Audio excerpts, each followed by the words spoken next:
acabando el tiempo, pero no quiero dejar pasar sin preguntarte por tu trabajo monumental sobre la Iglesia Católica, ¿no? La verdad que es un trabajo imprescindible, necesario, que te agradecemos muchísimo.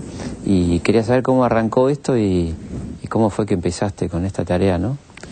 Mira, en el año 94 yo entrevisté al capitán Chilingo, que me dijo que el método de matar a los presos tirándolos vivos desde los aviones al mar había sido aprobado por la jerarquía eclesiástica, que eso a él se lo había dicho el comandante de operaciones navales, y que cuando volvían de las misiones los capellanes navales los confortaban de sus dudas y temores y escrúpulos con parábolas bíblicas sobre la separación de la cizaña del trigo.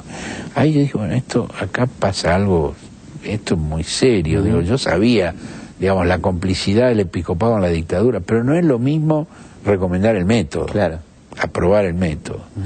Entonces retomé una investigación que había iniciado mucho antes porque estaba inconclusa, sobre un campo de concentración de la ESMA que funcionó transitoriamente en una propiedad del Arzobispado de Buenos Aires. Cuando yo empecé a investigar esto, no me cerraba, yo necesitaba entender algo más. Entonces empecé a estudiar, digamos, cómo fue posible eso. Yo realmente no era un experto en el tema, yo empecé a estudiar, a investigar. Y cuando yo empecé, no sabía quién había sido el Papa antes de que yo naciera. Solo conocía, digamos, a partir de ese momento, lo que había sido mi contemporaneidad, pero no lo anterior. Entonces, ese estudio me llevó 10 años.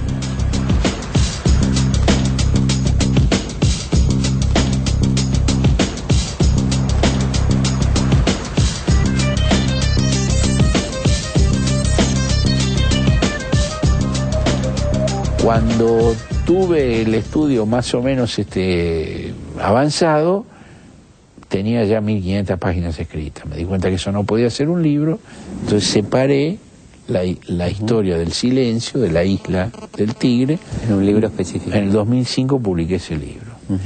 En el 2006, cuando faltaban unos meses para el aniversario 30 del golpe, tomé lo que se refería a un aspecto específico y publiqué Doble Juego en el 2006. Y después sí, empecé con la cronología y empecé 2007, 2008, 2009 y 2010, los 4 tomos de la historia política de la Iglesia Católica en la Argentina, desde que el presidente liberal Roca expulsa al delegado apostólico Matera por inmiscuirse en cuestiones de política interna, hasta que el último dictador le entrega el gobierno a Alfonsín. Un siglo que me parece que es tiempo suficiente para poder detectar cuáles son las constantes, cuáles son las líneas de fuerza que explican el comportamiento de una institución.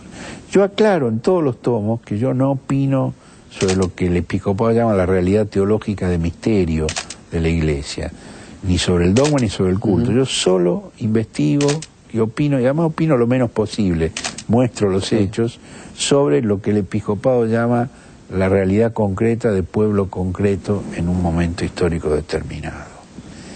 Y ese es el ciclo de un siglo en el cual, si yo tuviera que sintetizar en los minutos que nos quedan, ¿de qué se trata? Se trata de desnaturalizar a la Iglesia Católica.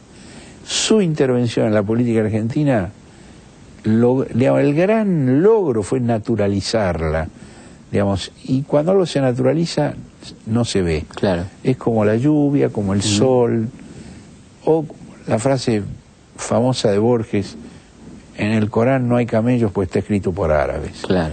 Bueno, acá se trata de mostrar los camellos y se trata de desnaturalizar lo que está naturalizado para poder analizar como una institución como cualquier otra, el rol que ha tenido en ese siglo de historia argentina.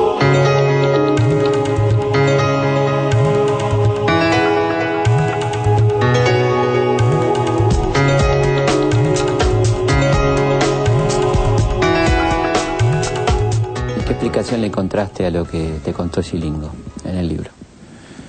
Bueno, hay una concepción del orden natural, digamos, la idea de una creación de Dios eterna, inmutable, que no se puede modificar y que está codificada por la jerarquía eclesiástica, por la iglesia, digamos, que fundó Jesús, y que todo lo que sea parte de ese orden natural es subversivo y en consecuencia debe ser castigado. Y ahí no hay diferencia entre la resistencia armada contra un gobierno y los libros de historia que escribís vos. Vos sos subversivo, claro, igual que yo. Yo participé en una organización político-militar, vos no, pero los dos somos subversivos. Y Mercedes Sosa es subversiva. Claro. Y el profesor Balzaski es subversivo. Los masones son subversivos, los judíos son subversivos. Claro. La filosofía que no sea tomista es subversiva. Y esto explica la amplitud del espectro de la represión dictatorial. Porque una de las cosas que yo señalo en el libro es cómo la jerarquía eclesiástica privilegió la relación con las Fuerzas Armadas. Y ahí empalmó con una burguesía, con una clase dominante, que a diferencia de las de Brasil, Chile, Uruguay o Paraguay, no fue capaz de expresar sus intereses dentro del sistema político por medios democráticos.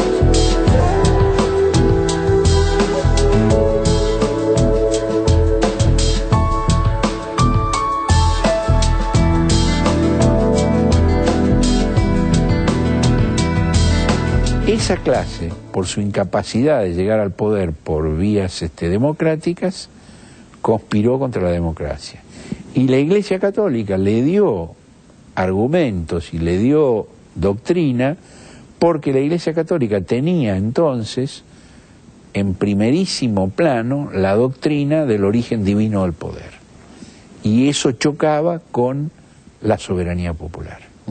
Que esa es además la explicación tanto del golpe de 1930 como del apoyo del episcopado al golpe de 1943 y de la ruptura con el peronismo a partir de 1949, cuando Perón se niega a incluir en la Constitución reformada lo que la Iglesia le plantea, que es la cláusula que sustituya la soberanía popular por el origen divino del poder.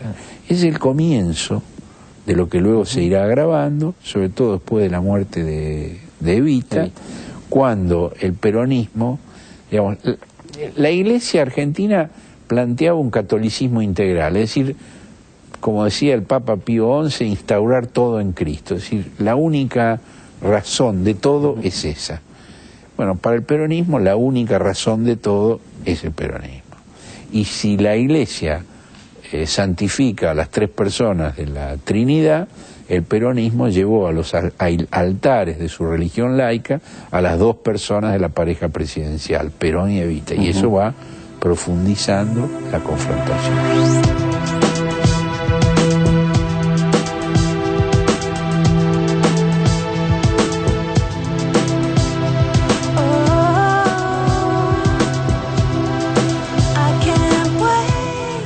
El segundo tomo va desde el derrocamiento de Perón hasta el Cordobazo. Se llama La violencia evangélica y muestra cómo un grupo de sacerdotes jóvenes que habían participado incluso en la organización de los comandos civiles, como Angelelli, se dan cuenta que eso ha sido la confrontación con la clase trabajadora, es suicida para la Iglesia Católica y empiezan un proceso de acercamiento, que se profundiza después con el Concilio Vaticano II, con el documento de Medellín, con el documento de San Miguel, con el Cordobazo. Ahora, el episcopado, que en abril de 1969 emite un documento para adecuarse a todas esas novedades, en el cual plantea que como la opresión se da en todos los terrenos, también la liberación tendrá que darse en todos los terrenos, y que el episcopado participará en el proceso de liberación con la violencia evangélica del amor, cuando estalla el Cordobazo, se asustan de sus propias palabras y empiezan, digamos, a retroceder.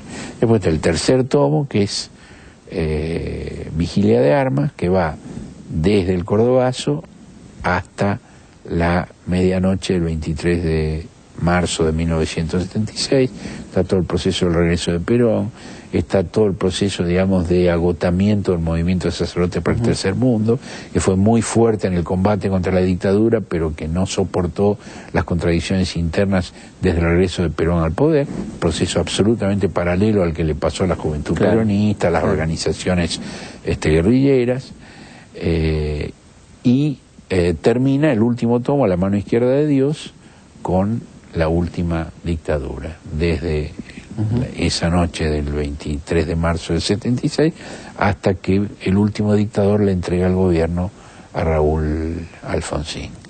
Y luego tiene un epílogo de unas 20 páginas donde analiza, pero ya no en un tono de investigación histórica, sino de reflexión analítica, los 27 años transcurridos desde entonces hasta el momento de la publicación del libro, que fue a fines del año pasado.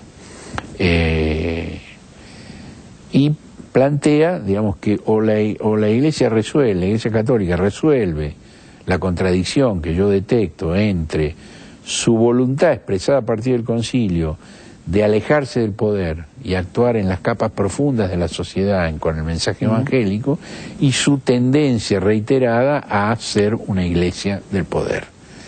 O la Iglesia Católica resuelve esa contradicción o avanza hacia la irrelevancia.